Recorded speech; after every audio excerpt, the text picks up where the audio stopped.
Salam saudaraku yang kekasih. Selamat hari Minggu, Minggu Okuli. Mari kita bersatu dalam doa. Damai sejahtera yang melampaui setiap akal dan pikiran manusia, kiranya menyertai saudara-saudara sekalian di dalam Kristus Yesus Tuhan kita yang bangkit itu. Amin. Firman Tuhan buat kita di minggu hari ini terambil dari Mazmur 95 ayat 1 sampai ayat yang ke-11. Dikatakan firman Tuhan demikian. Hormatilah Tuhan dan taatilah Dia. Marilah kita bersorak-sorai untuk Tuhan. Sorak-sorak bagi gunung batu keselamatan kita. Biarlah kita menghadap wajah-Nya dengan nyanyian syukur. Bersorak-sorak baginya dengan nyanyian mazmur. Sebab Tuhan adalah Allah yang besar dan Raja yang besar mengatasi segala Allah. Bagian-bagian bumi yang paling dalam ada di tangannya. Puncak gunung-gunung pun kepunyaannya. Kepunyaannya laut, dialah yang menjadikannya. Dan darat, tangannya lah yang membentuknya. Masuklah, marilah kita sujud menyembah, berlutut di hadapan Tuhan yang menjadikan kita. Sebab Dialah Allah kita, dan kitalah umat gembalaannya, dan kawanan domba tuntunan tangannya. Pada hari ini, sekiranya kamu mendengar suaranya, janganlah keraskan hatimu seperti di Meriba, seperti pada hari di Masa di padang gurun, pada waktu nenek moyangmu mencobai aku, menguji aku, padahal mereka melihat perbuatanku. 40 tahun aku jemu kepada angkatan itu. Maka kataku, mereka suatu bangsa yang sesat hati. Sebab itu aku bersumpah dalam murkaku, mereka takkan masuk ke tempat perhentianku. Demikian firman Tuhan. Saudaraku yang kekasih, firman Tuhan ini lazimnya disebut berbentuk himne. Himne berarti satu pujian, satu upaya untuk memuliakan, untuk meninggikan nama Tuhan. Tuhan sebagai pencipta langit dan bumi serta semua isinya.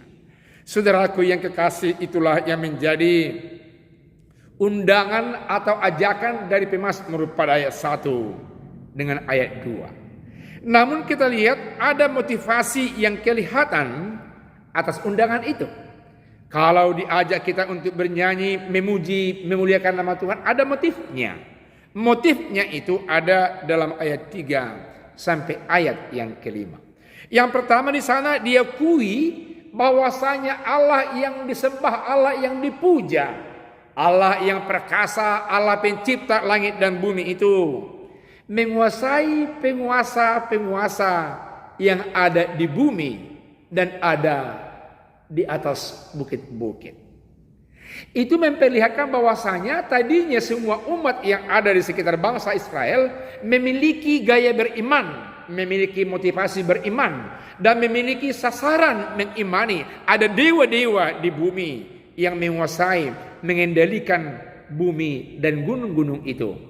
Tapi ternyata pemazmur mengatakan bahwasanya Allah pencipta langit dan bumi itu memegang, menata, mengelola, mengendalikan penguasa-penguasa yang ada di bumi itu sendiri. Yang pertama. Yang kedua, pemazmur mau mengatakan bahwasanya penguasa-penguasa yang ada di laut semuanya dikuasai oleh Allah pencipta langit itu sendiri. Kalau dikatakan ada dewa Lewiatan, dikatakan di sana ada penguasa-penguasa yang sungguh-sungguh mampu untuk memutar pusaran dari air yang ada di lautan. Demikian dahsyatnya kekuatan daripada Lewiatan itu, mampu menggoncang lautan dengan kekuasaannya, dengan kekuatannya. Tapi dikatakan oleh pemazmur bahwasanya Allah memegang lautan itu, Allah mengendalikan lautan itu, Allah sungguh-sungguh malah pencipta lautan itu. Mau berarti mari kita puji Allah pencipta langit dan bumi, karena Dia menguasai apa yang kamu imani penguasa, apa yang kamu percaya sebagai penguasa yang ada di lautan, masih dikuasai oleh Allah pencipta langit dan bumi itu. Itulah yang menjadi dasar untuk mengundang juga saudara-saudara. Mari saudara-saudaraku percaya imani Allah dalam nama Yesus, karena Dia penguasa dari penguasa-penguasa yang ada di darat, di gunung, di lautan, dan di semua tempat. Makanya sebutkan bahwa Dia adalah pencipta langit dan bumi dan semua isinya. Lalu madah pemazmur ini dalam ayat 6 sampai ayat 11 adalah madah membesarkan nama Tuhan, dan ada peringatan kepada bangsa Israel. Peringatan itu kepada mereka didahului dengan undangan kembali melihat dulu kebesaran Tuhan. Itu yang kita lihat dalam ayat yang ke-6. Setelah itu mereka diperingati. Itu yang kita lihat dalam ayat 7 sampai ayat yang ke-11. Kita coba melihat kembali firman Tuhan yang mengatakan, sebab Dialah Allah kita dan kitalah umat gembalaannya dan kawanan domba tuntunan tangannya.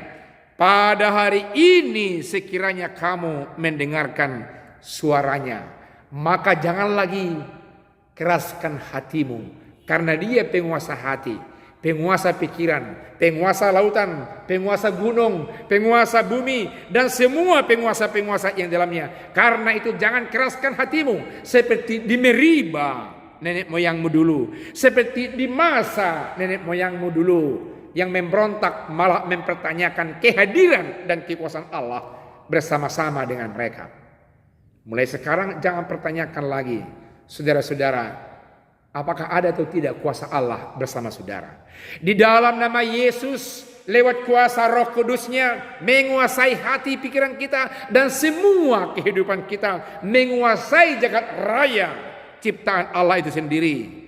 Diingatkan jangan seperti nenek moyangmu dulu waktu di Masa dan di Meriba. 40 tahun Allah memurkai mereka, sehingga Allah mengatakan mereka tidak sampai ke tempat perhentianku. Menuju apa itu saudaraku yang kekasih? Pada harfiah pengertiannya atau pengertian harfiahnya menunjuk kepada hari perhentian, hari ke-7, hari peristirahatan Allah Bapa di sorga. Sepertinya saudara, saya dan kita semua tidak akan sampai kepada hari peristirahatan kalau tidak mengandalkan kuat kuasa Allah, kalau tidak mau melembutkan hati lalu menyembah, membesarkan, memuji nama Tuhan.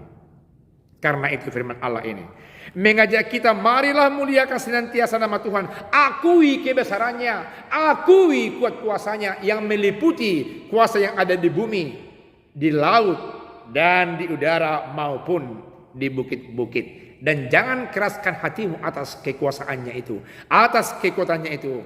Nanti saudara nggak sampai ke tempat waktu perhentian, tidak penuh waktu nanti saudara jalani hidup di tengah-tengah dunia ini. Biarlah kita jalani hidup selembar minggu, 2 lembar minggu, 3 lembar minggu, 4 lembar minggu menjadi bulan, dan dari bulan ke bulan hingga menjadi tahun. Kita sejahtera karena memuji, memuliakan, membesarkan nama Tuhan, dan mau membesarkan dalam ibadah-ibadah yang memuliakan nama Tuhan. Tuhan Yesus memberkati. Amin. Kita berdoa. Terima kasih firman Tuhan yang kembali mengajak kami agar kami bersorak-sorai, memuji, memuliakan nama Tuhan, sembari mengakui akan kuat kuasa kebesaran-Mu di dalam nama Yesus Tuhan kami yang bangkit itu, yang mampu mengalahkan kekuatan dosa yang sangat kuat itu. Dia menang dan kami ada di dalamnya, hingga kami terhantar kepada hari perhentian Tuhan kalau kami hidup dalam kuat kuasanya. Jadilah demikian dalam nama Yesus kami berdoa.